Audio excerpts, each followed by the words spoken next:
this right? Where can the black man look for the assertion of his right if he may not look to the Massachusetts anti-slavery society? Where under the whole heavens can he look for sympathy in asserting this right if he may not look at this platform? Have you lifted us up to a certain height to see that we are men, and then are any disposed to leave us there without seeing that we are put in possession of all our rights? We look naturally to this platform for the assertion of all our rights, and for the one especially.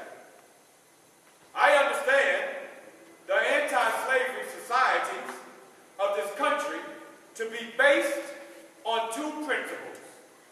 First, the freedom of the blacks in this country, and second, the elevation of blacks in this country.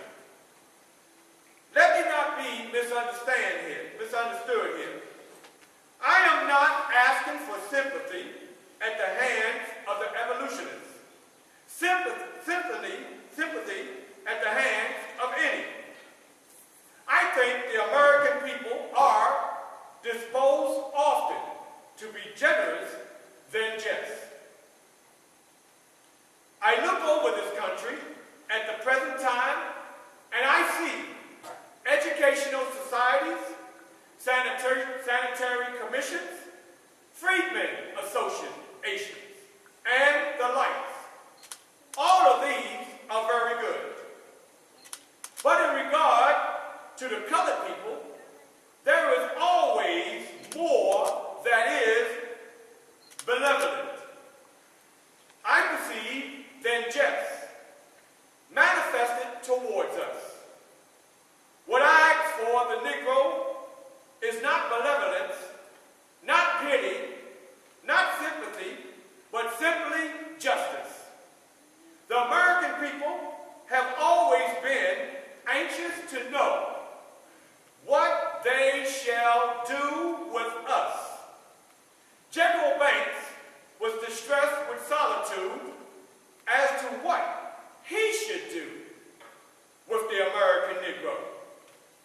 Everybody has asked the question, and they learned to ask it early of the evolutionists.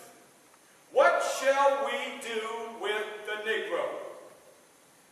I have had but one answer from the beginning. Do nothing with us. Your doing with us has already played the mistress with us. Do nothing with us. If the apples will not remain on the trees of their own strength, if they are worm-eaten at the core, if they are early ripe and disposed to fall, let them fall. I am not tying or fastening them to the trees in any way, except by nature's plan. And if they will not stay there, let them fall. And if the Negro cannot stand on his own two legs, let him fall also.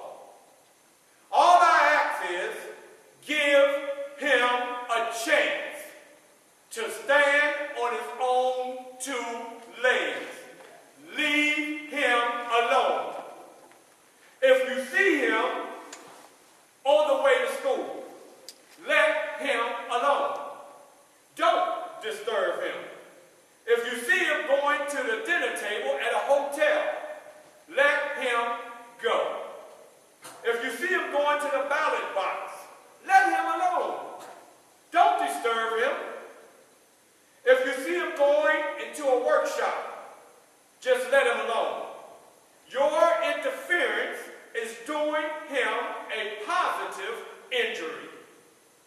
General Banks' preparation is of a piece with the attempt to prop up the Negro. Let him fall if he cannot stand alone. If the Negro cannot stand, if the Negro cannot live by the line of internal justice, so beautifully pictured to you in the illustration used by Mr. Phillips, the fault is not yours, it will be who made the Negro. And establish that line for the government. Let him live or die by that. If you will only untie his hands and give him a chance, I think he will live. He will work as readily for himself as well as the white man. A great delusion has been swept away by this war. One was that the Negro would not work. He has proven his ability to work.